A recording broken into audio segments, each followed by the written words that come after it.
మా అన్నలు అట్లా చెరువు పొంట పోయి లొట్టపీస్ కట్టెలు తీసుకొచ్చేది. కత్తితోని మట్రంగా నరికి కొన్ని కట్టెలతోని బుడ్డ మోపు కట్టేది. ఇక అది నడుముకు కట్టుకొని బాయిలకు దిగేది. ఓ 2 రోజులైనాక మోపులున్న కట్టెలు ఒక్కొక్కటి తీసేసేది. అట్లా 6-10 రోజుల్లో ఈత నేర్చుకునేది. లేదంటే స్కూటర్ టీబుల్ తగిలించుకునేది. అంతెత్తుకెళ్ళి డొమ్మరిగడ్డలేసేది. ఎండాకాలం వచ్చిందంటే బావుల ఈత కొట్టుడు చిన్నగా లేకుండే.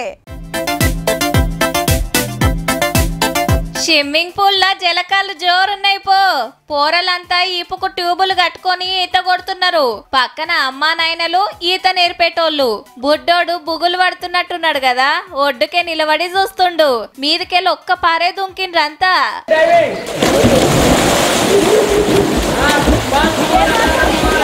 ఎండాకాలం వచ్చింది.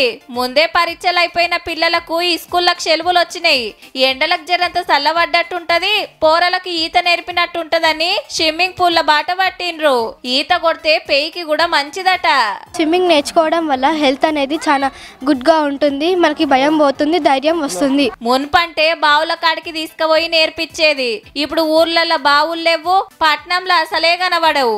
అందుకే స్విమ్మింగ్ పూల్లలో నేర్పిస్తున్నారు. ఉత్తగేం కాదుల్లో ఈత నేర్పేటందుకు మనిషికి ఇంత అని తీసుకుంటారు. విత్ కోచింగ్ అయితే 3500 ఉంది, వితౌట్ కోచింగ్ అయితే 3. ఇప్పుడు సీజన్ కాబట్టి 4 కి తక్కువ ఉండదు, 4000 అట్లా. ఇది పట్నంల రేటు. ఊర్లల్లో అయితే ఓ 1000 తక్కువ తీసుకుంటున్నారట.